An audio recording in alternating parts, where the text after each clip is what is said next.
Hello प्यारे बच्चों, मेरा नाम है राजेश और एक बार फिर से आप लोगों का हमारे channel science Gurukul study point में बहुत बहुत स्वागत है।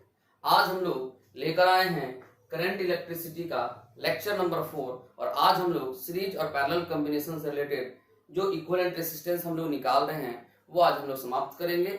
फिर आगे की ओर इक्विवेलेंट रेजिस्टेंस निकालने का प्रॉब्लम्स हालांकि चलते रहेगा, मगर सीरीज और पैरेलल कॉम्बिनेशंस हम लोगों का समाप्त हो जाएगा। तो आइए स्टार्ट करते हैं। आप इस बोर्ड पर पहला प्रॉब्लम्स देख रहे हैं। इस प्रॉब्लम्स के थ्रू हम लोग इस लेक्चर को स्टार्ट करेंगे। तो प्यारे बच्चों, मैंने सबसे पहले आपको बताया था कि सर्किट कैसा भी हो, मेरे प्रोसेस जो आपको समझाया गया उसके अनुसार आप चलने का प्रयास कीजिए। तो इस कॉम्प्लेक्स सर्किट का आपको क्या करना है, एक्स पॉइंट और वाई पॉइंट के बीच इक्विवेलेंट रेजिस्टेंस निकालना है। तो सबसे पहले आप ध्यान दीजिए, सर्किट आपको भले कॉम्प्लेक्स लग रहा होगा, जब इसको हम लोग रीड्रॉ करेंगे तो ये बहुत ही आसान सर्किट है। मैंने सबसे पहले आपको सिखाया था कि जंक्शंस को डिफाइन कीजिए। क्या सिखाया था? जंक्शंस को आप पहले डिफाइन कर लीजिए। फिर जंक्शंस को हम लोग डिफाइन करते हैं तो हमने बताया था जंक्शंस क्या होता है, जहां से कम 3 या 3 से अधिक ब्रांच निकलते हैं उसको जंक्शंस बोलते हैं। तो ये एक्स और ये वाई, ये एक्स है और ये क्या है, वाई है। अगर ये एक्स और ये वाई है तो यहाँ भी क्या होगा, चूंकि वायर है तो ये भी एक्स ही होगा। ये आपको सीखना पड़ेगा, जंक्शंस को डिफाइन करना। यहाँ वाई है तो यहाँ भी क्या होगा, वाई होगा। चलिए बच्चों, हम अपने मन से कुछ जंक्शंस को और डिफाइन करते हैं। इस पॉइंट का नाम आप ए दे लीजिए। अगर ये पॉइंट ए है तो ये पॉइंट भी क्या होगा, ए ही होगा। ये भी जंक्शन, ये भी जंक्शन। हम लोग क्या कर रहे हैं, जंक्शन को डिफाइन कर रहे हैं। और खोजो जंक्शन कहाँ है, इस पॉइंट, ये पॉइंट एक जंक्शन है, इसको हमने बी माना। अगर ये पॉइंट भी है तो देखो बच्चों, यहाँ वायर जा रहा है, कहीं भी रेजिस्टेंस नहीं है, तो ये पॉइंट भी क्या होगा, बी ही होगा। अगर ये पॉइंट भी है तो फिर से ये पॉइंट भी हम लोग का क्या होगा, बी ही होगा, क्योंकि कोई रेजिस्टेंस नहीं है। फिर यहाँ रास्ते में कुछ नहीं है तो ये पॉइंट भी बी होगा। आपको ये बात समझना है। आप चाहे इस जंक्शन को डिफाइन कीजिए, ध्यान से देखिए, इस जंक्शन को यदि हम लोग डिफाइन करेंगे तो ये पॉइंट भी, ये पॉइंट भी, तो ये पॉइंट भी आपका बी ही होगा, क्योंकि रास्ते में कहीं भी कोई रेजिस्टेंस नहीं है। अब हम लोग का सारा जंक्शन डिफाइन हो गया। चलिए एक जंक्शन बच रहा है, उसको भी डिफाइन करते हैं। यहाँ एक जंक्शन बच रहा है, इस पॉइंट को हम लोग डिफाइन कर देते हैं सी। अब प्यारे बच्चों, आप लोग देखिए बोर्ड पर, कहीं कोई पॉइंट जंक्शन छूट तो नहीं रहा है। तो सारे जंक्शंस को हमने क्या कर दिया, डिफाइन कर दिया। ये हम लोग का पहला काम है कि सर्किट में जितने भी जंक्शंस हो आप उसको पहले डिफाइन कर लीजिए। हमने सारे जंक्शंस को डिफाइन कर लिया। अब हम एक बार आपको दिखा देते हैं, अगर आपको अच्छा से दिखाई नहीं दे रहा होगा और अगर दे भी रहा है तो भी हम एक बार पढ़ देते हैं कि रेसिस्टर्स ये 20 ओम है, ये 4 ओम है, ये 4 ओम है, ये 4 ओम है, ये 8 ओम है, ये 8 ओम है, ये 4 ओम है, ये 3 ओम है, ये 6 ओम है, ये 2 ओम है और ये फिर से हमारा 4 ओम है। हमको क्या करना है, इक्विवेलेंट रेजिस्टेंस निकालना है एक्स और वाई के बीच में। तो हमने आपको सिखाया था कि जिस दो पॉइंट के बीच इक्विवेलेंट रेजिस्टेंस निकालना है उसको एंड्स पर रखते हैं, छोर पर, और जो हमने डिफाइन किया है जिस जंक्शन को, उसको उसके एक्स और वाई के बीच में रखते हैं। तो चलिए हम लोग स्टार्ट करते हैं। मान लिया जाए हमारा ये एक्स है जिसके अक्रॉस, और इधर हम लोग क्या ले लेंगे, वाई। ये एक्स और ये क्या है, वाई। इसके बीच हमको क्या करना है, इक्विवेलेंट रेजिस्टेंस निकालना है। तो एक्स और वाई, और कितने जंक्शन हमने डिफाइन किया है, ए, यहाँ बी और यहाँ सी। 3 जंक्शन हमने डिफाइन किया है। आप इसके बीच में कहीं भी ए बी सी जंक्शन ले सकते हैं। तो जैसे भी चाहे आप लीजिए, हम ऐसे ले रहे हैं, आप कैसे भी लीजिएगा उसमें कोई फर्क नहीं पड़ेगा। हमने बोला यहाँ ए है, यहाँ बोल दिया हमारा बी है और यहाँ बोल दिया हमारा सी है, जो एक्स और वाई के बीच में कहीं पर है। अब प्यारे बच्चों, क्या करना है हमको, सारे रेसिस्टर्स को इस जंक्शन के बीच में डालना है। ठीक है, तो आइए स्टार्ट करते हैं। 1 बाय 1 देखेंगे। ये रेसिस्टर्स 4 ओम एक्स और ए के बीच में है, एक्स और ए के बीच में है। तो एक्स और ए के बीच में हमने एक रेसिस्टर डाल दिया 4 ओम का। कितने का, 4 ओम का। तो इसकी कहानी खत्म हो गई। अब 20 ओम एक्स और बी के बीच में है। 20 ओम किसके बीच में है, एक्स और बी के बीच में। तो एक्स और बी के बीच में फिर से आप एक रेसिस्टर डाल दीजिए 20 ओम का। कितने का, 20 ओम का। ठीक है, 20 ओम। आगे बढ़ते हैं। अब इसका भी काम समाप्त हो गया, इसको भी हम लोग टिक कर लेते हैं। जिसका काम समाप्त हो जाए उसको टिक कर लेते हैं। अब ध्यान से देखो बच्चों, ये 4 ओम का रेसिस्टर ए बी के बीच, ये 4 ओम ए बी के बीच, दिख रहा है आप लोगों को। ये 8 ओम, ध्यान से देखो, इधर ए और इधर बी है। ये 8 ओम ए और बी के बीच।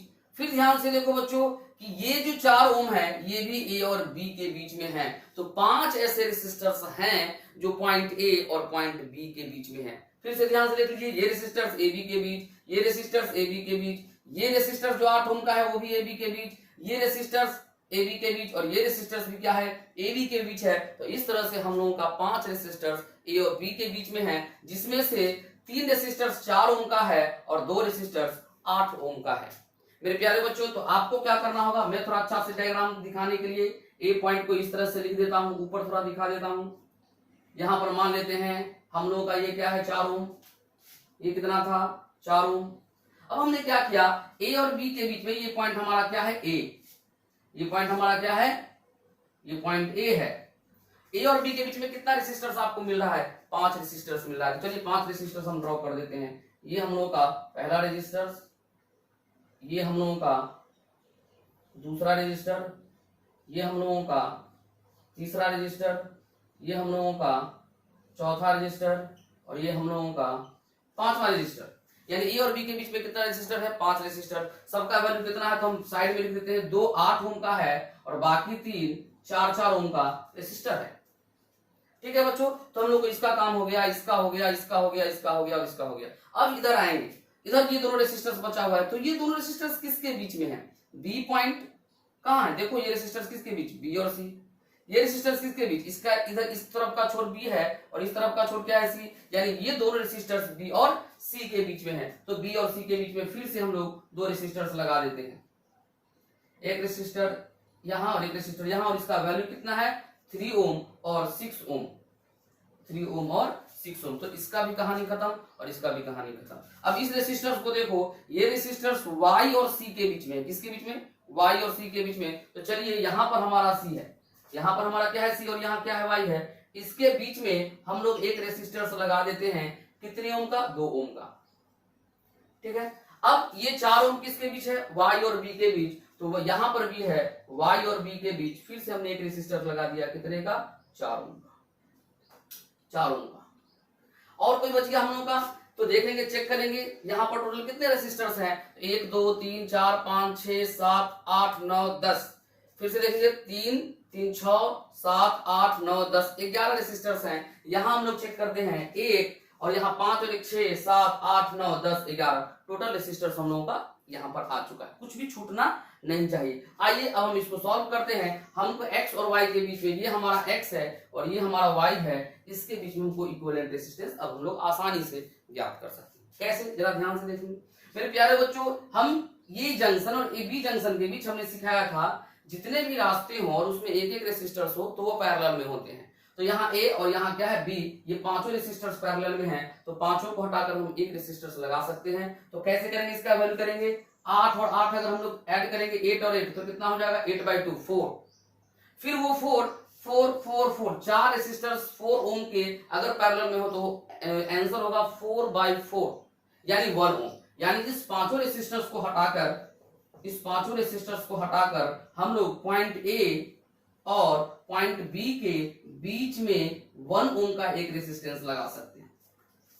ठीक है, अब ध्यान से देखो, अब इस A का कोई काम नहीं है, जैसे ही जंक्शन नहीं रहता है तो उस पॉइंट का कोई काम नहीं होता है, तो हम इस A को एलिमिनेट कर सकते हैं। यहाँ जंक्शन नहीं है, जंक्शन में कितने रास्ते निकलेंगे, कितने रास्ते, 3 या 3 से अधिक, यहाँ 2 रास्ते हैं, तो ये जंक्शन खत्म हो गए। चलिए हम लोग और सॉल्व कर लेते हैं। B और C के बीच में 6 और 3 ओम को सॉल्व करेंगे जो कि पैरेलल में है, तो हम लोग यहाँ पर बोल देंगे कितना हो जाएगा, 2 ओम। B और C के बीच में कितना हो जाएगा, 2 ओम। अब सर्किट आपको आसान लग रहा होगा। यहाँ ध्यान से देखेंगे, ये X एक जंक्शन है और एक B एक जंक्शन है। दो जंक्शन के बीच ऐसा रास्ता जिसमें कोई ब्रांचिंग नहीं हो, उस रास्ते में आने वाले रेसिस्टर सीरीज में होते हैं। तो ये 4 ओम और ये 1 ओम कितना हो जाएगा हम लोगों का, 5 ओम। तो हम लोग इसको हटाकर X और B के बीच में एक 5 ओम का रेसिस्टेंस डाल देते हैं, ये हमारा 5 ओम। यहां भी वैसे ही हम लोग करेंगे, B और Y के बीच में इधर से जाने पर कोई हम लोग का ब्रांचिंग नहीं है, तो 2 ओम और 2 ओम क्या चीज में होंगे, सीरीज में होंगे। तो फिर से इसको हम लोग हटा के यहाँ पर कितना कर लेते हैं, 4 ओम। अब देखो बच्चों, ये कितना सिंपल डायग्राम हम लोगों का हो गया। ठीक है, अब हम लोग क्या करेंगे, यहाँ पर 4 और 4, यहाँ कितना हो जाएगा, 4 और 4 पैरेलल में है B और Y के बीच में, तो ये हो जाएगा हम लोगों का कितना, 2 ओम। और ये 5 और 20, तो हमने सिखाया है फॉर्मूला, अगर दो रेसिस्टर्स पैरेलल में हो तो 20 × 5/20 + 5 हम लोग करेंगे, तो हम लोग का हो जाएगा 100/25 = 4 ओम। कितना हो जाएगा, 4 ओम। तो इस दोनों को हटाकर हम लोग एक रेसिस्टर सब डालने जा रहे हैं 4 ओम का एक्स और बी के बीच में। ये हम लोग का हो गया 4 ओम और ये दोनों पैरेलल में है, इस दोनों को हटाकर हम यहाँ रखने जा रहे हैं 2 ओम का रेसिस्टेंस। यहाँ हम लोगों का y है ये 2 ओम। अब ये दोनों रेसिस्टर्स x और y, दोनों रेसिस्टर्स 4 ओम और 2 ओम x और y के बीच में क्या है, सीरीज में है। तो सिंपली इसको जोड़ देंगे तो हमारा आंसर हो जाएगा XY 6 ओम। प्यारे बच्चों, यदि आपको नहीं समझ में आया होगा तो फिर से वीडियो को पीछे जाइए, पीछे जाके इसको देखिए। हमने जो सिखाया है आपको वही करना है। पहले सारे जंक्शंस को डिफाइन करना है, फिर सारे जंक्शंस को डिफाइन करके आप देखिए अगर जंक्शन के किसी रास्ते में अगर आपका ब्रांचिंग नहीं है तो उस रास्ते में आने वाले सारे रेसिस्टर सीरीज में होंगे।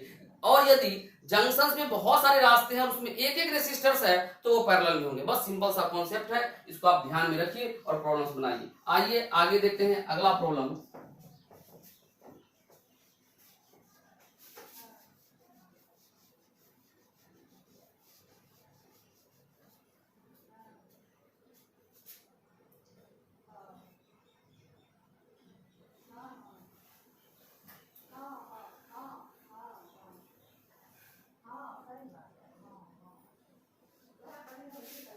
बच्चों यहाँ ध्यान से देखेंगे, हम लोग का जो रेसिस्टर है यहाँ पर है, यहाँ पर है, यहाँ पर है, यहाँ पर है, यहाँ पर है, फिर हम लोगों का रेसिस्टर्स यहाँ पर है और यहाँ पर है। ये पॉइंट मान लीजिए M और ये पॉइंट मान लीजिए M। हमने पहले भी सिखाया है जिस दो पॉइंट के बीच इक्विवेलेंट रेसिस्टेंस निकालना होगा वहां हम लोग ब्रांचिंग कर देते हैं। चलिए, और रेसिस्टेंस का वैल्यू कितना लेते हैं, RR। सबका वैल्यू कितना लेते हैं, RR है। और इस सिस्टम का, नेटवर्क सिस्टम का आपको R इक्विवेलेंट निकालना है किस पॉइंट और किस पॉइंट के बीच, M और N के बीच। तो सबसे पहले हमने जो सिखाया है आप उसको फॉलो करने का प्रयास कीजिए। हमने क्या सिखाया, आप जंक्शंस को डिफाइन कीजिए। तो जंक्शंस हमारा क्या है, यहाँ पर जंक्शंस है तो इसको अगर हमने मान लेते हैं M और N के बीच निकालना है, इसको हमने मान लिया BA मान लिया। तो ध्यान से देखो, अगर ये पॉइंट A है तो ये रास्ते में कोई रेसिस्टर नहीं, तो ये पॉइंट भी क्या होगा, A होगा। चलिए, ये जंक्शन तो डिफाइन हो गया। ये पॉइंट M है तो प्यारे बच्चों ये जंक्शन क्या होगा, M ही होगा, क्योंकि फिर से रास्ते में कोई ब्रांचिंग नहीं है, रास्ते में कोई भी रेसिस्टर्स नहीं है। ये पॉइंट N है तो ये पॉइंट भी क्या होगा, N होगा। अब आपको सारा जंक्शंस डिफाइन हो गया, सारे जंक्शंस डिफाइन हो गए। तो सारे जंक्शन डिफाइन हो गए। जंक्शंस कितने मिले, एक तो M और N के बीच हमको इक्विवेलेंट रेसिस्टेंस निकालना है। एक हमको मिला A और दूसरा बस A ही मिला, एक ही जंक्शन आपको मिला A। अब इसको रीड्रॉ कर लीजिए। हमने बताया जिसके अबाउट आपको इक्विवेलेंट रेसिस्टेंस निकालना है उसको एंड छोर पर रखते हैं M और यहाँ हमारा क्या हो जाएगा N। अब क्या कीजिए, बीच में एक जंक्शन पॉइंट मिला, कौन सा, A को हम लोग यहाँ पर लिख देते हैं कि बीच में कहीं हमारा A है। अब रेसिस्टर्स को वहां फिल करना आप शुरू कर दीजिए। तो ध्यान से देखिए, ये रेसिस्टर्स किसके बीच, M और A के बीच। ये रेसिस्टर्स किसके बीच, M और A के बीच। तो प्यारे बच्चों, धीरे धीरे आपको आसानी से, इतना करने की भी जरूरत नहीं है। आप डायग्राम देख के जब आप प्रैक्टिस में आओगे तो समझ जाओगे ये दोनों रेसिस्टर्स पैरेलल में हैं, क्योंकि ये दोनों रेसिस्टर्स का एक छोर A पर है। देखो, दोनों का एक छोर A पर है और दूसरा छोर दोनों का M पर है, यानी ये रेसिस्टर्स क्या चीज है, पैरेलल में है। चलिए हम ड्रॉ कर देते हैं, ठीक है। तो इसकी कहानी हो गई, इसकी कहानी हो गई। अगर हम फिर बात करें इस रेसिस्टर्स और इस रेसिस्टर्स की, यदि हम लोग बात करें तो ध्यान से देखो, ये दोनों रेसिस्टर्स A और N के बीच में है, तो फिर से ये दोनों पैरेलल हो जाएगा। इस दोनों रेसिस्टर्स को भी हम दिखा दे रहे हैं A और N के बीच में, तो इसका भी काम, इसका भी काम हो गया। अब प्यारे बच्चों, ये रेसिस्टर्स किसके बीच है, M और N के बीच। किसके बीच, M और N के बीच। और ये रेसिस्टर्स किसके बीच है, ये रेसिस्टर्स भी M और N के बीच है। अगर इस डायग्राम को ध्यान से देखोगे तो ये दोनों रेसिस्टर्स पैरेलल है, ये दोनों रेसिस्टर्स पैरेलल है और ये दोनों रेसिस्टर्स भी पैरेलल है। और तो M और N के बीच हम लोग फिर से दो रेसिस्टर्स डाल देते हैं,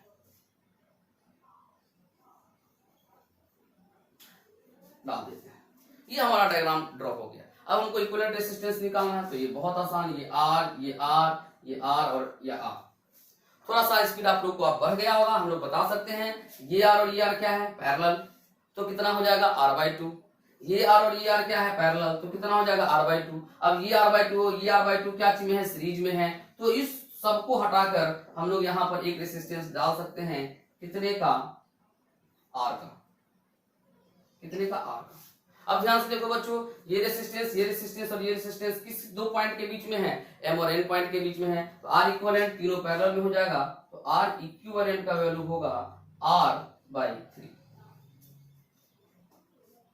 ठीक है, अब आगे आते हैं अगले प्रॉब्लम की ओर।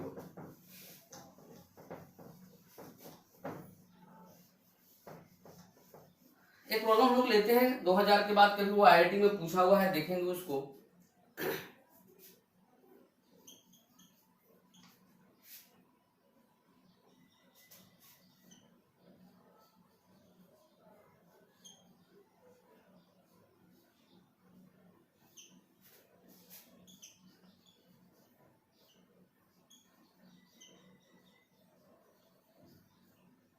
इस तरह से प्रॉब्लम है, आईआईटी में कभी पूछा हुआ है 2000 के बाद। इस प्रॉब्लम को हम लोग सॉल्व करने का प्रयास करेंगे, और सबका रेसिस्टेंस R है। सबका रेसिस्टेंस कितना है? R। ये सबका रेसिस्टेंस R है। आपको इस पॉइंट M और इस पॉइंट N के बीच इक्विवेलेंट रेसिस्टेंस फाइंड आउट करना है। तो फिर से ये तो बहुत आसान क्वेश्चन है बच्चों। ये जंक्शन और ये जंक्शन, इस दोनों पॉइंट के बीच एक एक रास्ता, तो दोनों पैरेलल में है, तो ये दोनों हट के कितना हो जाएगा? R/2। कितना हो जाएगा? R/2। कितना हो जाएगा? R/2। फिर से देखो, इस पॉइंट और इस पॉइंट के बीच, ये तीनों जंक्शंस के बीच क्या है? एक एक रास्ता है, तो ये तीनों पैरेलल में है, तो ये तीनों हटके क्या हो जाएगा? R/3। कितना? R/3। अब ध्यान से देखो, इस जंक्शन और इस जंक्शन के बीच इस रास्ते को देखो तो कहीं भी ब्रांचिंग नहीं है। अगर ब्रांचिंग नहीं है तो दोनों रेसिस्टर्स क्या चीज में हो जाएंगे? सीरीज में हो जाएंगे। किस में हो जाएंगे? सीरीज में हो जाएंगे। तो सीरीज के लिए हम लोग बोलेंगे R/2 और R/3। एक चीज यहां से ध्यान से देखते चलेंगे, सीरीज के लिए अगर R/2 सीरीज में है किसके साथ?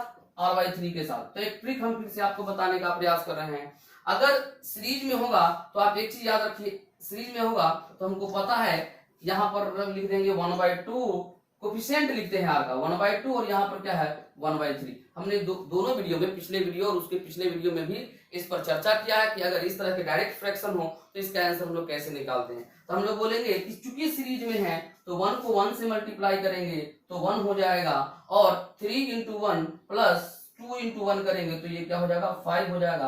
आंसर हो जाएगा हम लोगों का R/5। R लगाएंगे क्योंकि R हम लोगों का पहले से है। तो 1/2 और 1/3 को अगर हम लोग सीरीज में जोड़ेंगे तो हमारा आंसर कितना हो जाएगा? R/5। कितना हो जाएगा? Sorry, R/6। R/5। ठीक है, हम लोग का R/2 और R/3 को हम लोग क्या करेंगे? सीरीज में जोड़ देंगे तो हमारा आंसर क्या हो जाएगा? 6 3 5 5/6। एक्चुअली पैरेलल में, सीरीज में है। एक सेकेंड, क्या चीज है? ये दोनों सीरीज में है, तो सीरीज में है तो ठीक है, आप देख लेते हैं। सीरीज में हम लोगों का, सीरीज में है तो कैसे करते हैं फिर से एक बार देख लेंगे। ये 1/2 है, ये 1/3, तो सीरीज में होता है तो ऐसे होता है 3 × 1 3 प्लस 2 × 1 2, तो कितना हो जाएगा? 5/3 × 2 कितना हो जाएगा? 6। तो ये हम लोग का आंसर हो जाएगा 5R/6। कितना हो जाएगा? 5R/6। अभी 5R/6 इस दोनों को सीरीज में ऐड किए हैं तो हमारा आंसर आया। तो इस दोनों रेसिस्टर्स को हटाकर हम लोग यहाँ पर एक रेसिस्टेंस लगा देंगे, कितने का? 5R/6 का। कितने का? 5R/6 का। अब ध्यान से देखेंगे, ये रेसिस्टर और ये रेसिस्टर्स क्या चीज में है?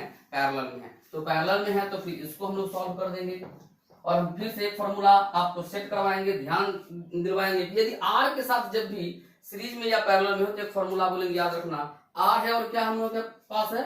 5R/6। तो हम लोग सिर्फ कोफिशिएंट को लिखेंगे यहाँ। R का कोफिशिएंट 1 और इसका कोफिशिएंट कितना है? 5/6। अगर 1 के साथ या R के साथ कोई फ्रैक्शन में होगा तो एक नया ट्रिक हम आपको सिखा रहे हैं, और ये दोनों क्या चीज में है? पैरेलल में है। किसमें है? पैरेलल में है। तो आप याद रखिएगा PUT, पुट। क्या याद रखना है? PUT। क्या मतलब है इसका? P मतलब अगर दो रेसिस्टर्स अगर क्या हो? पैरेलल में हो, जिसमें एक क्या हो? R हो, तो पहले ऊपर वाला लिखेंगे और नीचे में टोटल लिखेंगे। तो ऊपर इसका आंसर कितना होगा? ऊपर वाला कौन है? 5/टोटल। टोटल कितना होगा? 6 + 5 = 11। 5R/11 इसका आंसर हो जाएगा। बच्चों ये कोई ट्रिक नहीं है, बेसिक से आया हुआ है। ऐड करोगे तो आपका यही रिजल्ट आएगा। तो हमारा आंसर, ओवरऑल आंसर क्या हो जाएगा? 5R/6। R इक्विवेलेंट का वैल्यू क्या हो जाएगा? 5R/11। ठीक है, नेक्स्ट देखेंगे, नेक्स्ट प्रॉब्लम हम लोग देखेंगे।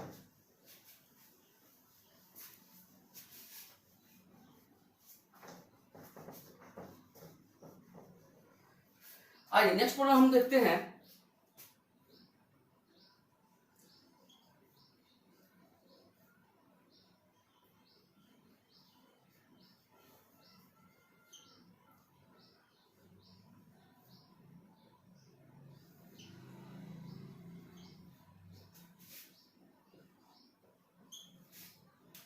ये पॉइंट ए, ये पॉइंट बी, और सब मान लीजिए ये हमारा कितना है 16, ये कितना है 8, ये कितना है 8, ये कितना है 8, ये कितना है 8, ये मान लीजिए 16। ये ओम में सब दिया हुआ है और आपको फिर से क्या करना है, इक्विवेलेंट रेजिस्टेंस यहां पर निकालना है। तो सबसे पहले आप डिफाइन द जंक्शन, आप जंक्शन डिफाइन कीजिए। तो जंक्शन डिफाइन करोगे तो ये पॉइंट ए, तो ये पॉइंट ए, ये पॉइंट ए, तो ये पॉइंट भी हमारा क्या है, ए है। ये पॉइंट ए, ये पॉइंट ए, तो ये पॉइंट भी हमारा क्या है, ए है। ये पॉइंट बी, ये पॉइंट बी, तो ये पॉइंट भी क्या है हमारा, बी है। ये पॉइंट बी, ये पॉइंट बी, तो ये पॉइंट भी हमारा क्या है, बी है। सब जंक्शंस डिफाइन हो गए। प्यारे बच्चों, इसका मतलब होता है, इस तरह से हम पहले भी चर्चा कर चुके हैं, ऐसे आके ऐसे जाने का मतलब है इस वायर और इस वायर में कोई भी कनेक्शंस नहीं है, दोनों अलग अलग वायर है, तो और कोई यहाँ पर जंक्शन नहीं है। प्यारे बच्चों ध्यान से देखिए, कितने जंक्शंस मिले, तो दो ही तो जंक्शन है जिनके अक्रॉस हमको इक्विवेलेंट रेजिस्टेंस निकालना है, ए और बी के बीच में। अगर आप ध्यान से देखोगे तो ए और बी के बीच में, अब ध्यान से देखो, ए जंक्शन और बी जंक्शन, दो जंक्शंस के बीच में वैसा रास्ता जिसमें कोई भी ब्रांचिंग नहीं हो तो रेसिस्टर सीरीज में होता है। फिर से सुनो, किसी दो जंक्शंस के बीच ऐसा रास्ता जिसमें कोई भी ब्रांचिंग नहीं हो तो वो रेसिस्टर्स क्या होता है, सीरीज में होता है। तो ए और बी, इस रास्ते में कोई ब्रांचिंग नहीं, तो 8 और 8 किस में है, सीरीज में है। वैसे ही ए और बी के बीच, दोनों जंक्शंस के बीच इस रास्ते में कहीं ब्रांचिंग नहीं है, तो 8 और 8 किस में है, सीरीज में है। तो यहाँ 8 और 8 16, यहाँ भी 8 और 8 कितना हो जाएगा, 16। तो ध्यान से देखेंगे, दो पॉइंट ए और बी के बीच में 16 ओम का ये भी है, 16 ओम का यहाँ ये भी है, 16 ओम का ये भी है, और 16 ओम का ये भी है। यानी चारों रेसिस्टर्स 16 ओम के किसके बीच में है, ए और बी के बीच में है, ए और बी के बीच में है। तो इनका जो इक्विवेलेंट रेजिस्टेंस होगा ये 16 16 16 16, तो R equivalent is equal to होगा 16/4 इज इक्वल टू 4 ओम, हमारा आंसर होगा। ठीक है, इसी टाइप का एक और क्वेश्चंस कर लेंगे हम लोग, एक और क्वेश्चंस कर लेंगे। आइए इस बार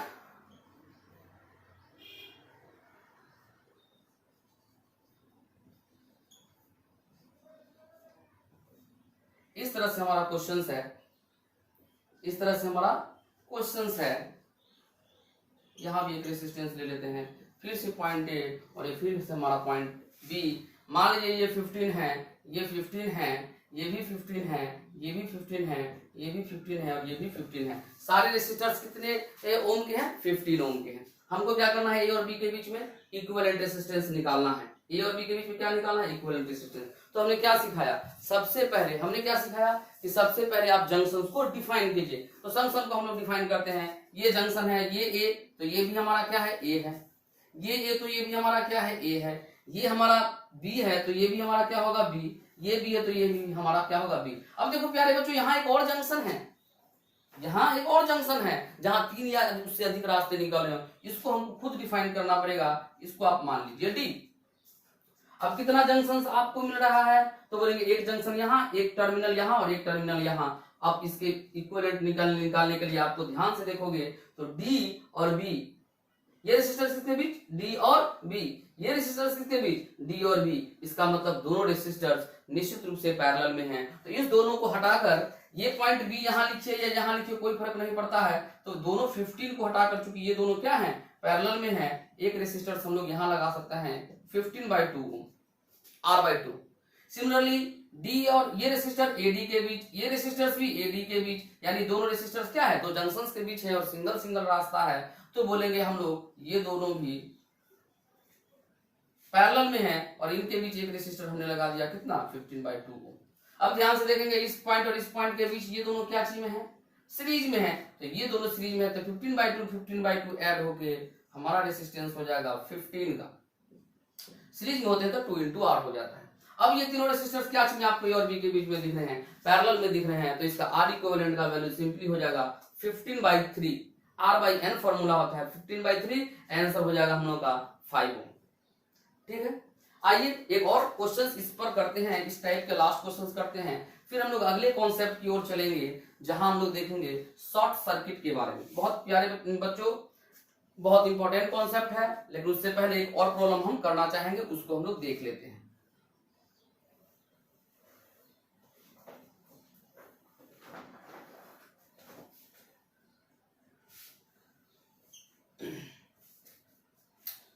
अब ये रास्ते में यहां यहां यहां यहां यहां जहां जहां रेड कलर से जिगजैग हमने दिखाया वो रेसिस्टेंस है। आपको ये पॉइंट M और ये पॉइंट N के बीच इक्विवेलेंट रेसिस्टेंस निकालना है। ये पॉइंट M और ये पॉइंट N के बीच क्या निकालना है, इक्विवेलेंट रेसिस्टेंस निकालना है। तो हमने बताया था जिसके अक्रॉस इक्विवेलेंट रेसिस्टेंस निकालना है वहां आप ब्रांचिंग कर दीजिए, क्योंकि उस टर्मिनल के अक्रॉस हम लोग बैटरी को जोड़ते हैं। अब सबका रेसिस्टेंस कितना है, R।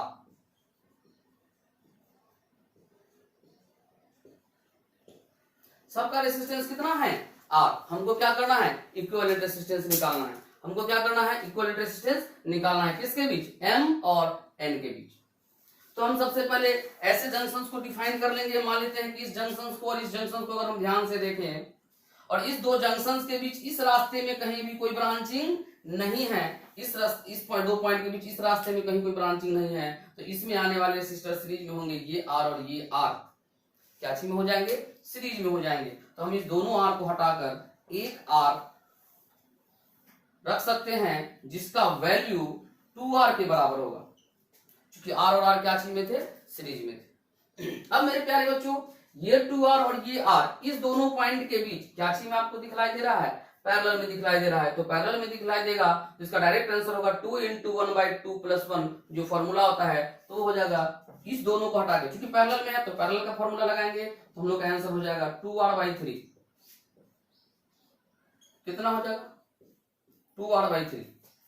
ठीक है, अब ध्यान से देखेंगे कि ये तो जंक्शन हट गया, तो ये पॉइंट और इस पॉइंट के बीच में, इस पॉइंट और इस पॉइंट के बीच में इस रास्ते में कोई भी और ब्रांचिंग नहीं है, तो 2R/3 और R क्या चीज हो जाएंगे, सीरीज में हो जाएंगे। तो फिर से आपको हमने समझाया था R के साथ अगर यहां पर 2R/3 हो तो इसके लिए फॉर्मूला फिर से आपको याद करवाते हैं, डायरेक्ट फॉर्मूला याद करो, ये बार बार आपके सामने आएगा। तो हम लोग बोलेंगे इसके लिए क्या लिखेंगे हम लोग, अगर ये R है, इसका कोफिशिएंट 1 है और इसका कोफिशिएंट क्या है, 2/3 है, और ये क्या चीज में है, ये दोनों, ये और ये 2R/3 और ये हम लोग का क्या है, R क्या चीज में है, सीरीज में है, सीरीज में है। यदि ऐसा हो 1 और 2/3 यदि सीरीज में हो तो सीरीज के लिए आप STD याद रखो।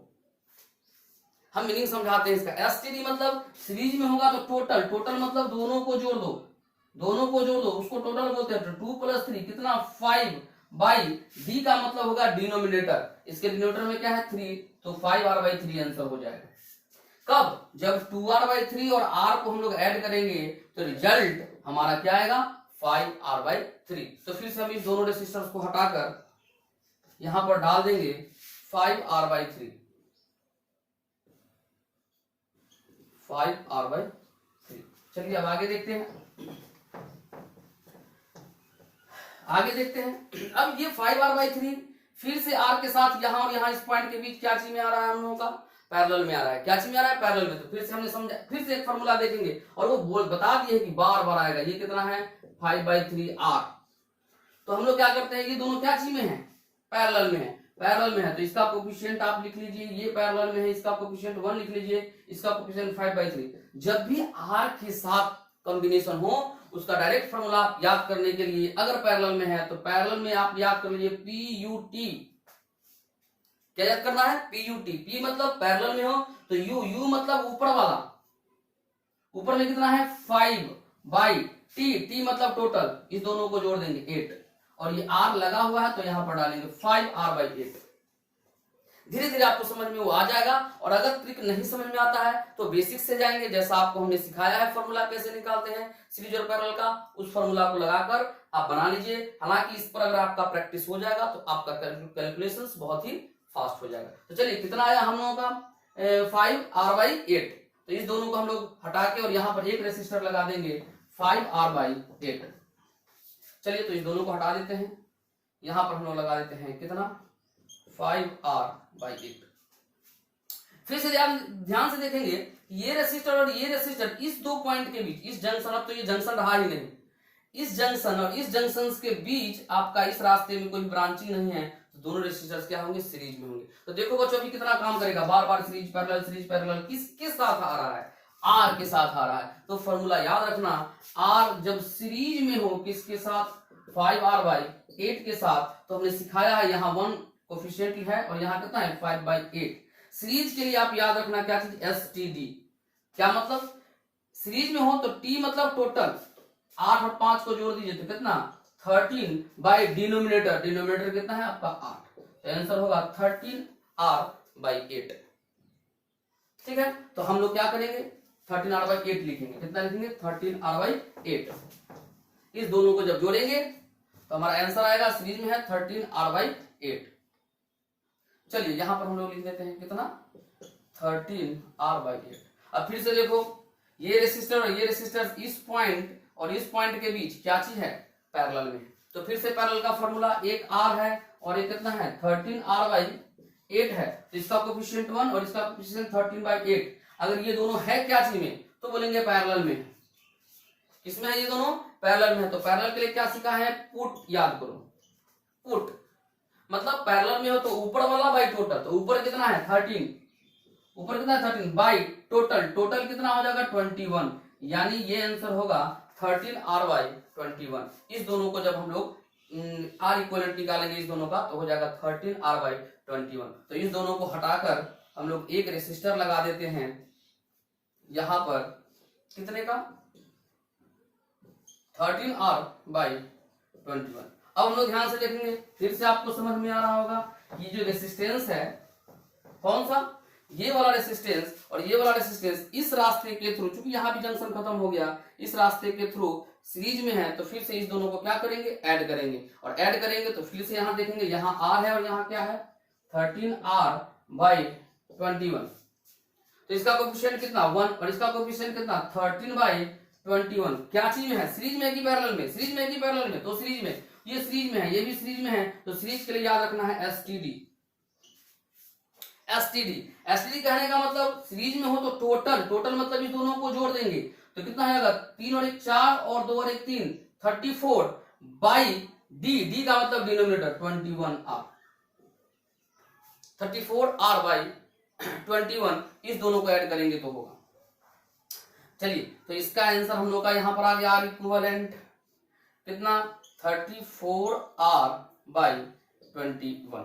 अब तो बहुत आसान हो गया, दो रेसिस्टर्स आपको क्या चीज में दिख रहे हैं, पैरेलल में दिख रहे हैं। किस में दिख रहे हैं, पैरेलल में। ये हमारा क्या है, R है। अगर ये दोनों रेसिस्टर्स पैरेलल में हो तो एक R है और एक कितना है 34R/21। क्या चीज में है, पैरेलल में है। इसका कोफिशिएंट 1, इसका कोफिशिएंट 34/21। क्या चीज में है, पैरेलल में। क्या याद रखना है, पुट। अगर R हो, R के साथ कोई भी फ्रैक्शन आ रहा हो तो क्या याद रखना है, पुट। पुट मतलब पैरेलल में होगा तो ऊपर वाला बाई टोटल, यानी इसका R इक्विवेलेंट जो हो जाएगा हम लोगों का, ऊपर वाला कितना है 34 बाई टोटल, ऐड करेंगे तो कितना हो जाएगा 55R। और ये हमारा फाइनली आंसर होगा 34R/55 जब इस दोनों रेसिस्टर्स को हटा देंगे, इसको हटा देंगे तो R इक्विवेलेंट हम लोग का कितना आ गया 34R/55। तो प्यारे बच्चों होता कुछ नहीं है, सर्किट एनालिसिस हम लोग कर रहे हैं आराम से, जैसे हम आपको बता रहे हैं। सबसे पहले जंक्शंस को डिफाइन करते चलिए, और दो जंक्शंस के बीच यदि ऐसा रास्ता मिले जिसमें कोई भी ब्रांचिंग नहीं हो तो उस रास्ते में आने वाले सारे रेसिस्टर्स सीरीज में होते हैं। और अगर दो जंक्शन के बीच ऐसा रास्ता मिले जिसमें एक एक रेसिस्टर्स हो तो वो रेसिस्टर्स पैरेलल में होते हैं। इसको हम लोग जो बता दिए फॉर्मूला, और कहाँ रखेंगे, जिस पॉइंट के बीच इक्विवेलेंट रेसिस्टेंस निकालना है उसको छोर पर रखिए, बाकी जिस जंक्शन को हमने डिफाइन किया है उसको बीच में, कहीं जहां आपको मन हो बीच में रखिए, और रेसिस्टर्स को सिलेक्ट कीजिए कि वो रेसिस्टर्स किस किस जंक्शन के बीच में आ रहा है, और उसके बाद आप देखिए आपको दिखना शुरू हो जाएगा कि वो सीरीज में है या फिर पैरेलल में। तो इस तरह से हमने बहुत सारा प्रॉब्लम्स देखा सीरीज और पैरेलल पर। अब हम लोग अगले कॉन्सेप्ट की ओर आते हैं, उसमें भी 3-4 प्रॉब्लम हम लोग देखेंगे जिस कॉन्सेप्ट का नाम है शॉर्ट सर्किट। तो आइए थोड़ा सा हम लोग देखेंगे, शॉर्ट सर्किट के बारे में समझने का प्रयास करेंगे।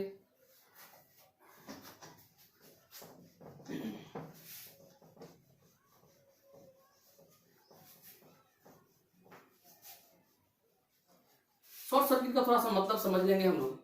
मान लीजिए ये पॉइंट यहाँ पर ए है और ये एक और पॉइंट है इधर, पॉइंट बी है, और ये मान लीजिए 2 ओम का कोई रेसिस्टर है ए और बी के बीच में।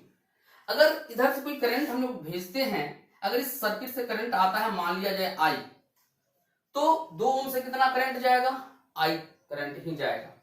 अब शॉर्ट सर्किट का क्या मतलब होता है, हमने क्या किया, इस ए और बी के बीच इस तरह से एक कंडक्टिंग वायर कनेक्ट कर दिया। कौन सा वायर है, कंडक्टिंग वायर। कौन सा वायर, कंडक्टिंग वायर। और कंडक्टिंग वायर का रेसिस्टेंस हम लोग टेंड्स टू 0 लेते हैं, या उसको हम लोग ideally R is equal to 0 बोलते हैं। वो R टेंड्स टू 0 होता है, ठीक है। लेकिन हम लोग प्रॉब्लम को सॉल्व करने के लिए R को कितना के इक्वल मान लेते हैं, 0 के इक्वल मान लेते हैं। तो क्या होता है ऐसा करने से, अब ध्यान से देखेंगे, इसका R इक्विवेलेंट निकालेंगे। किसका किसका, इस 2 ओम का और इस कनेक्टिंग वायर जो कंडक्टिंग है उसका इक्विवेलेंट रेसिस्टेंस निकालने का प्रयास करेंगे। तो जरा ध्यान से देखिए, ये दोनों रेसिस्टेंस क्या चीज में हो जाएगा, पैरेलल में। तो 1/R equivalent is equal to क्या हो जाएगा, 1/R equivalent is equal to हो जाएगा 1/2 प्लस 1/, इसका रेसिस्टेंस लेंगे वो कितना है, 0। आइडियली हम लोग 0 टेंड्स टू 0 होता है, तो हम लोग आइडियली 0 ले लिए। तो ये वैल्यू होता है बच्चों इनफाइनाइट, सॉरी अनडिफाइंड होता है। कितना होता है, अनडिफाइंड होता है। लेकिन ये चूंकि टेंड्स टू 0 है, एग्जैक्ट 0 नहीं है, तो कुछ ना कुछ ये वैल्यू देगा, और ये वैल्यू कहां चला जाएगा, इनफाइनाइट की ओर चला जाएगा। अगर ये वैल्यू इनफाइनाइट होगा तो 1/R इक्विवेलेंट भी कितना होगा, इनफाइनाइट होगा। तो R इक्विवेलेंट का वैल्यू बच्चों 0 हो जाएगा। R इक्विवेलेंट का वैल्यू कितना हो जाएगा, 0। तो इस दोनों को मिलाकर जो आपका R इक्विवेलेंट है, इस दोनों को मिलाकर जो आपका R इक्विवेलेंट है वो कितना हो जाएगा, 0। अब इसका मतलब समझेंगे, R इक्विवेलेंट 0 होने का क्या मतलब है। इसका मतलब है मेरे प्यारे बच्चों, आगे फिर से ये कॉन्सेप्ट आएगा, बहुत अच्छे से हम आपको समझाएंगे। अभी यहां समझने के लिए, प्रॉब्लम को समझाने के लिए, जो करंट इधर से आता है, इधर से कोई भी करंट नहीं जाता है। जो भी करंट आई इधर से आया, वो सारा का सारा करंट इस वायर से पास कर जाता है, इस वायर से पास कर जाता है, और इस रेसिस्टेंस से होकर कोई भी करंट फ्लो नहीं करता है। यहां से बोलेंगे I इज इक्वल टू क्या होता है, 0। अगर I इज इक्वल टू 0 हो और हम R इक्विवेलेंट जिस समय निकाल रहे हो, इसका मतलब है कि ये एक लोड है। R क्या तरह का लोड, इसका मतलब लोड से कोई करंट नहीं जा रहा है, मतलब वो कोई एनर्जी खा ही नहीं रहा है। और जब एनर्जी खा ही नहीं रहा है, तो हम लोग उस R इक्विवेलेंट निकालने के समय उस दोनों पॉइंट के बीच से उस रेसिस्टर को हटा देते हैं। वो एक ऑफ मोड में होता है। किस मोड में होता है, ऑफ मोड में। वो वर्क ही नहीं कर रहा है। अगर वर्क नहीं कर रहा है तो हम लोग इस रेसिस्टर को यहां से क्या कर देते हैं, हटा देते हैं। अब यहां पर कोई रेसिस्टर नहीं दिखेगा, लेकिन बच्चों ध्यान से देखना, ये वायर रहेगा। रेसिस्टेंस नहीं होने का मतलब करंट है कि नहीं है। करंट कहां से होकर जा रहा है, ये जो कंडक्टिंग वायर था, इस वायर से होकर सारा करंट आपका जा रहा है, ठीक है। तो क्या कॉन्सेप्ट है इसमें, जब, और इसको हम लोग बोलते हैं, एक चीज बाद में समझेंगे अच्छे से डिटेल्स में, इसको बोलते हैं शॉर्ट सर्किट। क्या बोलते हैं इसको, शॉर्ट सर्किट कर देना। और इसके बहुत सारे भयानक रूप भी हम लोग को देखने को मिलते हैं कि कहीं कहीं जगह पर इसका हम लोग यूज भी कर लेते हैं। तो शॉर्ट सर्किट होने से, अगर 2 पॉइंट के बीच शॉर्ट सर्किट हो गया, तो उस पॉइंट के बीच का रेसिस्टेंस का कोई इफेक्ट नहीं होता है। हम उस लोग उसको R इक्विवेलेंट निकालने के समय हटा देंगे। तो देखेंगे कुछ प्रॉब्लम समझ में आ जाएगा आपको। चलिए एक प्रॉब्लम से चलते हैं हम लोग।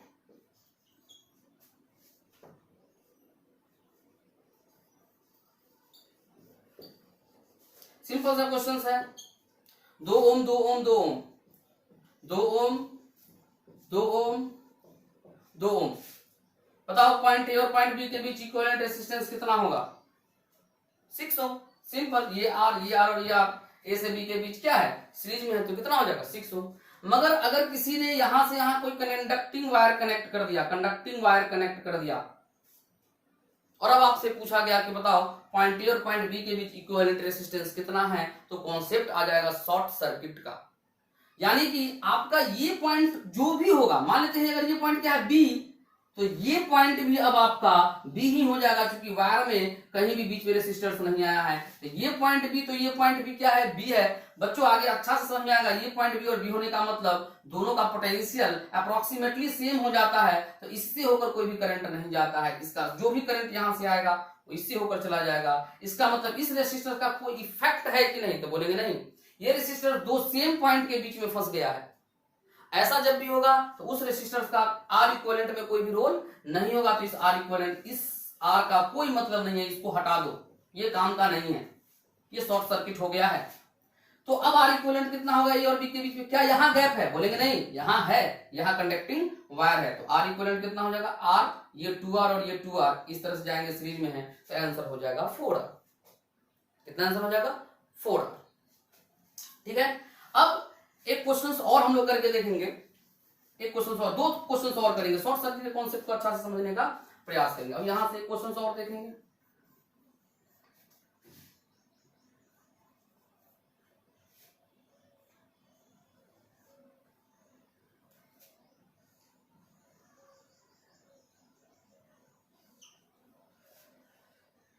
ठीक है, इस तरह से ले लीजिए और यहां पर इस तरह से दिया हुआ है,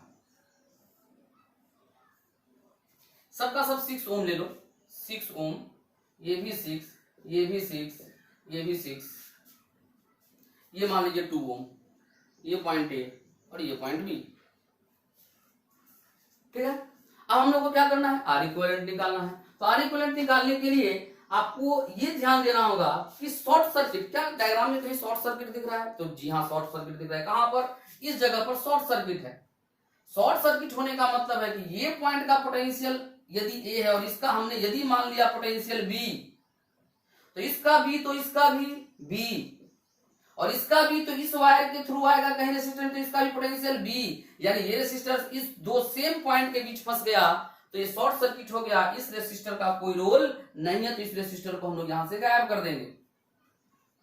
क्या कर देंगे बच्चों? गायब कर देंगे। और जैसे ही ये दोनों गायब हुआ, ध्यान से देखो, ये पॉइंट बी, ये पॉइंट बी, ये भी बी और ये भी बी, ये दोनों रेसिस्टेंस क्या चीज में है?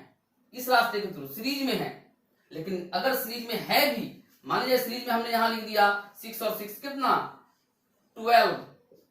मेरे प्यारे बच्चों, ये 12 ओम भी किसके बीच में फंस गया है? बी और बी के बीच में फंस गया है, तो इस 12 का भी कोई रोल नहीं आएगा, ये भी शॉर्ट सर्किट में चला गया, तो ये रेसिस्टर भी यहां से हट जाएगा। अब ये हम लोगों का रहेगा। अब ध्यान से देखो, ये पॉइंट और ये पॉइंट क्या है? सेम पोटेंशियल पर है। ये पॉइंट और ये पॉइंट सेम पोटेंशियल पर है और वो दोनों बी है।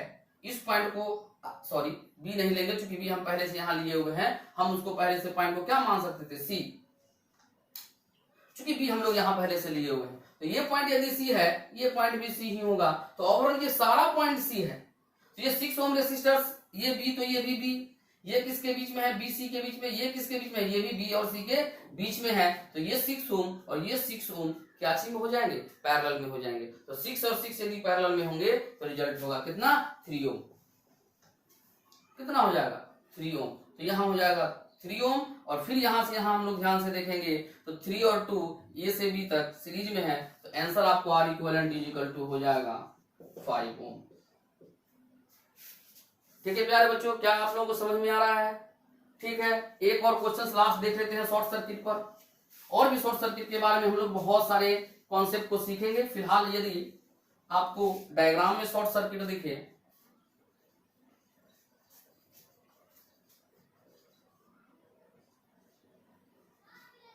एक और ले लो, चलो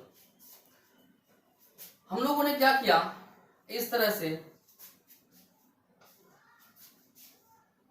कर दिया, पॉइंट ए यहां लिया और पॉइंट बी यहां लिया, सारे रेसिस्टेंस का वैल्यू आर ले लो, कितना? आर, ये सब आर है, ये सब कितना है? हम लोगों का आर है।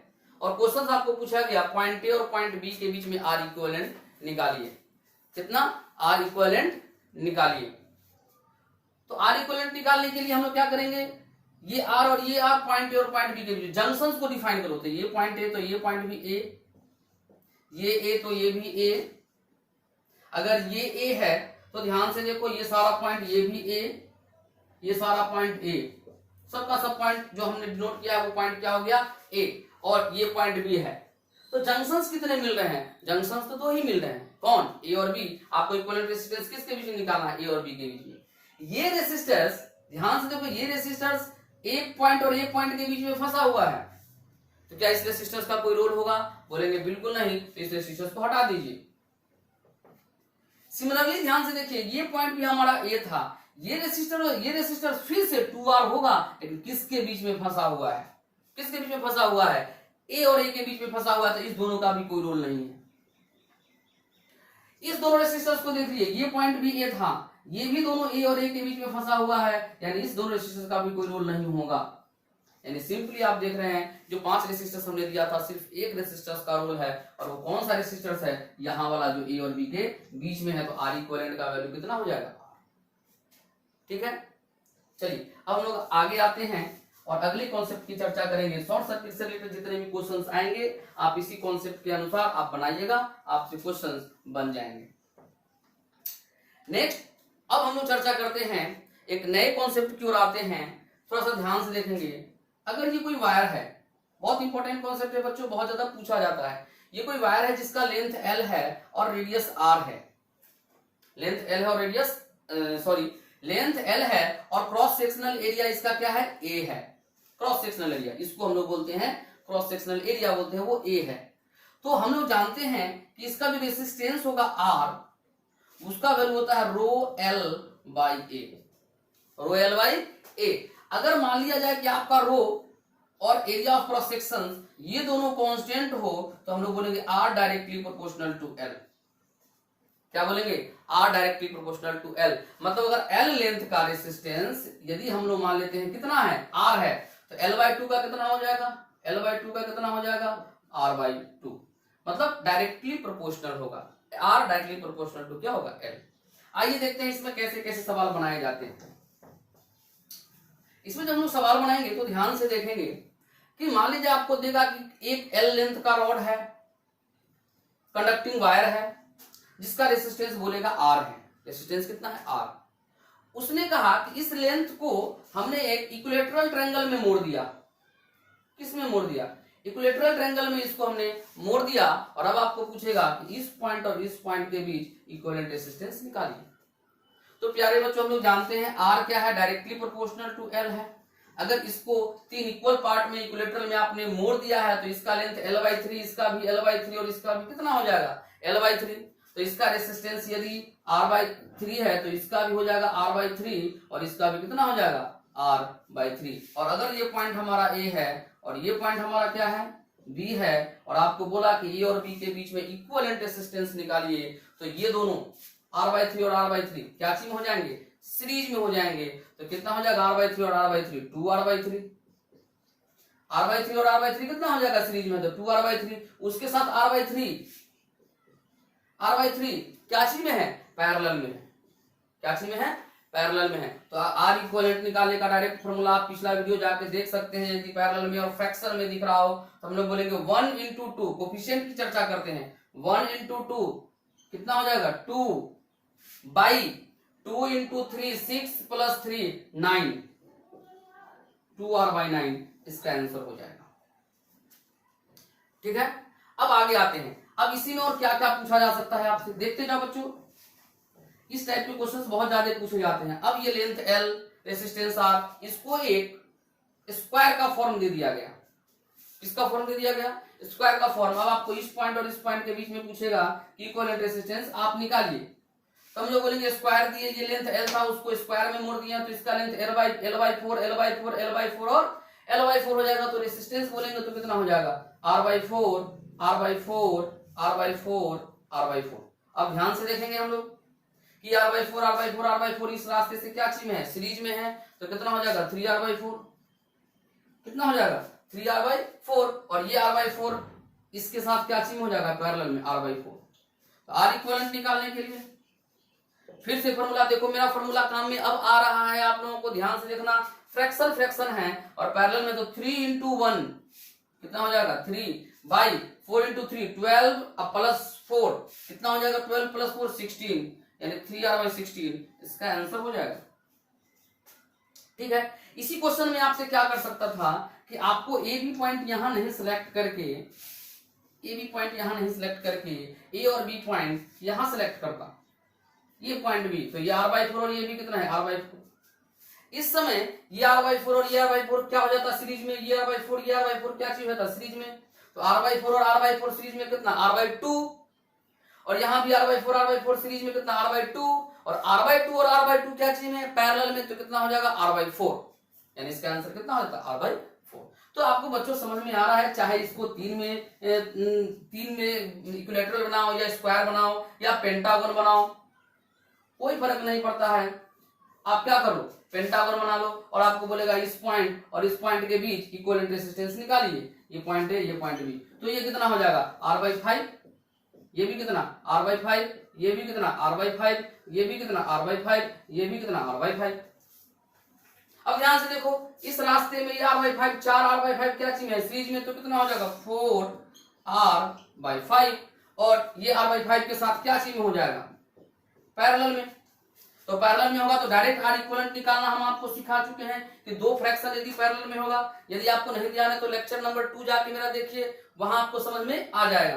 तो क्या करेंगे r इक्विवेलेंट के लिए 4 × 1 यानी 4/5 × 4 20 + 5 कितना हो जाएगा 25, ये हमारा आंसर हो जाएगा। ठीक है, अगर इसको नहीं कह के चलिए पॉइंट को चेंज कर देगा, इस पॉइंट के बीच में बोलेगा, इस पॉइंट और इस पॉइंट बी के बीच में बोलेगा, कुछ नहीं है बच्चों, आपको कॉन्सेप्ट बिल्कुल समझ में आना चाहिए, आपसे प्रॉब्लम निश्चित रूप से बनेंगे। तो हम लोगों का क्या होगा, ये r/5 था, ये भी r/5 था, ये भी r/5, ये भी r/5 और ये भी r/5। इस समय ये तीनों सीरीज में, ये दोनों सीरीज में, फिर दोनों क्या हो जाएंगे पैरेलल में, तो ये कितना हो जाएगा हम लोगों का 3r/5 इधर से, और इधर से कितना हो जाएगा 2r/5, और ये क्या चीज में है फिर ये दोनों पैरेलल में, तो पैरेलल के लिए फॉर्मूला 3 × 2 6/5 × 3 15 और प्लस 5 × 2 10, 15 + 10 कितना 25, 6r/25 आंसर हो जाएगा। इस तरह से बच्चों हेक्सागोन भी बना सकता है, लेकिन उतना ज्यादा आपको नहीं पूछेगा, ज्यादातर आपको ट्रायंगल में या स्क्वायर में या पेंटागन में आपसे r इक्विवेलेंट का वैल्यू पूछ सकता है। चलिए आगे आते हैं, आगे आते हैं लोग। अब हम लोग चर्चा करेंगे एक और इसी टाइप में कॉन्सेप्ट देता है सर्किल में करके, किसमें करके सर्किल में। कहानी वही होगी कि L लेंथ का कोई रॉड होगा, इसका रेसिस्टेंस मान लीजिए कितना है R है, यूनिफॉर्म क्रॉस सेक्शनल एरिया है, और उसको एक सर्कुलर फॉर्म में आपको सर्कुलर फॉर्म में बनाएगा और तब इक्विवेलेंट रेसिस्टेंस पूछेगा। तो कुछ कॉन्सेप्ट आपको समझ में आना चाहिए, ऐसे हम बता देंगे आपको कि आप जानते हैं किसी सर्किल में थीटा इक्वल टू होता है L/R, theta equal to L/R। तो किसी सर्किल के लिए आपका R क्या है, रेडियस है सर्किल का, वो यदि कांस्टेंट हो तो थीटा डायरेक्टली प्रोपोर्शनल टू किसके हो जाएगा L के लिए, कंफ्यूज मत कीजिएगा, ये R रेसिस्टेंस के लिए है और ये R इसका रेडियस है, तो theta directly proportional to L, और L किसके प्रोपोर्शनल है R के, R क्या चीज रेसिस्टेंस के। इसका मतलब है कि आपको अगर थीटा एंगल पता हो तो आप रेसिस्टेंस बता सकते हैं कितना होगा। इसको एक और तरीके से हम लोग देखेंगे, मान लिया जाए ये R, ये रेडियस वाला R है, इसको स्मॉल r से डिनोट कर लेते हैं, स्मॉल r से डिनोट कर लेते हैं, और रेसिस्टेंस के लिए हम लोग कैपिटल R रखेंगे, और ये एंगल मान लेते हैं थीटा है। हम जानना चाहते हैं कि इस टोटल लेंथ का रेसिस्टेंस कितना है R, इसी को मोड़कर हमने क्या बनाया है, सर्किल बनाया है, तो इतने लेंथ में कितना रेसिस्टेंस होगा। तो हम लोग ऐसा बोल सकते हैं कि 360 डिग्री जो हम लोग का होता है वो कितने रेसिस्टेंस को घेरे हुए है, R रेसिस्टेंस को। तो अगर 1 डिग्री होगा तो कितने रेसिस्टेंस को घेरेगा R/360 डिग्री। अगर ये थीटा डिग्री होगा तो कितने रेसिस्टेंस को, थीटा/360 × R। ये हमारा फॉर्मूला हो गया। यानी कि यदि हम लोगों के पास एंगल पता हो, यदि हम लोग के पास एंगल पता हो तो हम बता सकते हैं कि उसका रेसिस्टेंस कितना होगा। चलिए देखते हैं किस तरह से क्वेश्चन इसमें पूछे जाते हैं। मान लीजिए इस क्वेश्चन में अगर ये आपको 60 डिग्री दे दे, कितना दे दिया 60 डिग्री दे दिया, L लेंथ का वायर था, उसको मोड़कर किस फॉर्म में ले आया गया है, सर्कुलर फॉर्म में ले आया गया है, और आपसे पूछा गया है कि इस पॉइंट और इस पॉइंट के बीच, इस पॉइंट और इस पॉइंट के बीच जो यहाँ पर कितना एंगल बना रहा है, ये क्रॉस सेक्शन, ये लेंथ कितना एंगल बना रहा है सेंटर पर 60 डिग्री, इक्विवेलेंट रेसिस्टेंस निकालिए। तो आपको ये पता करना पड़ेगा कि इसका रेसिस्टेंस कितना है और इधर से जो वायर आ रहा है उसका रेसिस्टेंस कितना है। इसका रेसिस्टेंस कितना हो जाएगा बच्चों, सिंपली 60/360 इंटू टोटल रेसिस्टेंस कितना है R, 360 डिग्री में R है, तो ये कितना हो जाएगा R/6। तो इसका रेसिस्टेंस ये पॉइंट मान लेते हैं, तो इसका रेसिस्टेंस कितना हो गया R/6। तो जो बचा हुआ चीज है उसका रेसिस्टेंस कितना हो जाएगा, तो R में से माइनस कर देंगे R/6, तो कितना हो जाएगा 5R/6। तो अब आपका ये इस तरीके से बन गया, इधर एक रेसिस्टेंस है 5R/6 का और इधर एक रेसिस्टेंस है आपको R/6 का, और ये दोनों अब क्या चीज में है, पैरेलल में। तो पैरेलल में है तो इक्विवेलेंट रेसिस्टेंस निकालने के लिए इक्विवेलेंट रेसिस्टेंस निकालने के लिए हम लोग का क्या हो जाएगा, दोनों को पैरेलल में कर देंगे तो ये कितना है 5R/6। इसको मिटा रहे हैं, फिर से देखो बच्चों वो फॉर्मूला आ रहा है 5R/6 आया और एक क्या है R/6 है, ये दोनों क्या चीज में है, पैरेलल में है। तो देखो डायरेक्ट फॉर्मूला निकालने के लिए हम लोग बोलेंगे 5 × 1 तो हो जाएगा 5/6 × 5 30 + 6 कितना हो जाएगा 36, 5R/36 ये R इक्विवेलेंट हो। आपको कोई भी एंगल दिया होगा 60 डिग्री दे 90 डिग्री दे, आपको ऐसा भी क्वेश्चन पूछ सकता है, आपको घबराना नहीं है, किसी भी एंगल पर वो पूछेगा, इस तरह से कर देगा, यहां पर कहेगा ये इस तरह से कितना एंगल देके 90 डिग्री एंगल देके एल लेंथ देगा, टोटल रेसिस्टेंस R है, पॉइंट ये बोल देगा B, ये पॉइंट बोल देगा A, बोलेगा इक्विवेलेंट रेसिस्टेंस निकालो। तो आपको समझ में आना चाहिए कि इसका रेसिस्टेंस अगर टोटल रेसिस्टेंस R है तो इसका रेसिस्टेंस कितना हो जाएगा R/4 और इसका रेसिस्टेंस कितना हो जाएगा 3R/4। तो ये 3R/4 और ये R/4 A और B के बीच क्या है, पैरेलल में है, तो पैरेलल का फॉर्मूला लगा के हम लोग इसके आंसर को निकाल लेंगे। ठीक है, अब आप आगे आते हैं। अब छोटे छोटे क्वेश्चंस की बात बच गई है, हम उसको कर देते हैं, समझा देते हैं। बहुत इंपॉर्टेंट क्वेश्चन उसमें से एक दो है। हम लोगों को प्यारे बच्चों पता है, क्या पता है कि अगर n रेसिस्टर्स सीरीज में कनेक्टेड हो जिनका रेसिस्टेंस सेम हो तो R इक्विवेलेंट का फॉर्मूला क्या होता है, NR। इससे रिलेटेड कितने टाइप के क्वेश्चंस बनाए जा सकते हैं, 3 टाइप के क्वेश्चंस बनाए जा सकते हैं। अगर बोल देगा कि आपको n दिया हो और R दिया हो, अगर बोल देगा कि 10 नंबर ऑफ रेसिस्टर्स 10 हैं जिसका प्रत्येक रेसिस्टर का रेसिस्टेंस कितना है 5 ओम है, तो बोलेगा R इक्विवेलेंट निकालो, और बताएगा कि वो कनेक्टेड कैसे हैं, सीरीज में कनेक्टेड हैं। कैसे कनेक्टेड है सीरीज में, तो उसका आंसर कितना हो जाएगा n × R 10 × 5 = 50 ओम।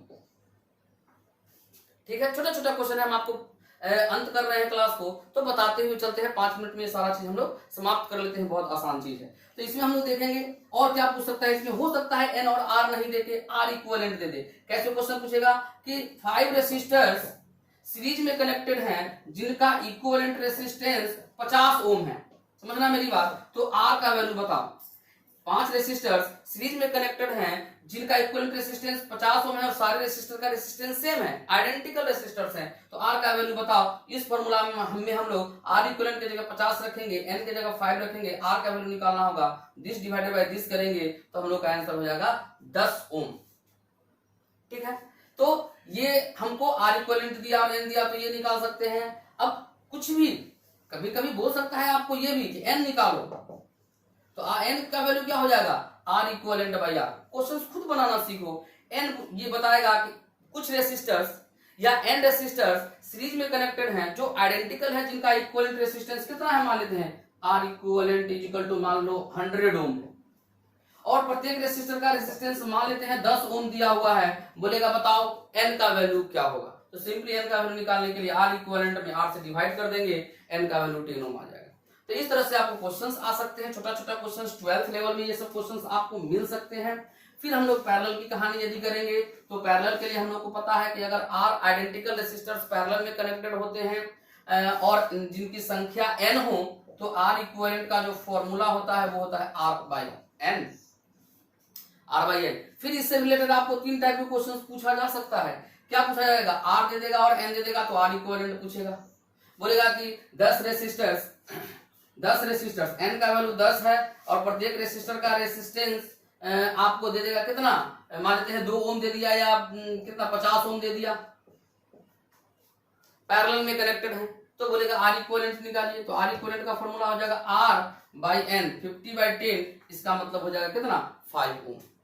सिमिलरली कभी क्या करेगा, बस ऐसे ही क्वेश्चंस घुमाते रहता है, आपको आर इक्विवेलेंट पूछ रहा है, इस बार किसी क्वेश्चंस में आर इक्विवेलेंट और एन दे देगा तो हम लोग आर निकाल लेंगे। देखो मैं बताने रहा हूँ, बहुत आसान चीज है, या कोई तीन में से कोई दो चीज देगा और आपको तीसरा चीज पूछ लेगा। अब इसमें एक इंपॉर्टेंट बात क्या है वो हम चर्चा कर देते हैं, इंपॉर्टेंट जो आपको मेडिकल वगैरह में भी पूछे जाते हैं। पूछा क्या जाएगा कि एन आइडेंटिकल रेसिस्टर्स पहले सीरीज में जोड़ते हैं, किस में जोड़ते हैं, सीरीज में, तो उनका इक्विवेलेंट रेसिस्टेंस आर एस से डिनोट करते हैं। मेरी बातों को सुनना, एन आइडेंटिकल रेसिस्टर्स को जब सीरीज में जोड़ते हैं तो इक्विवेलेंट रेसिस्टेंस आर एस है, और एन आइडेंटिकल, उसी एन आइडेंटिकल रेसिस्टर्स को जब पैरेलल में जोड़ते हैं तो उसका इक्विवेलेंट रेसिस्टेंस क्या है, आरपी है।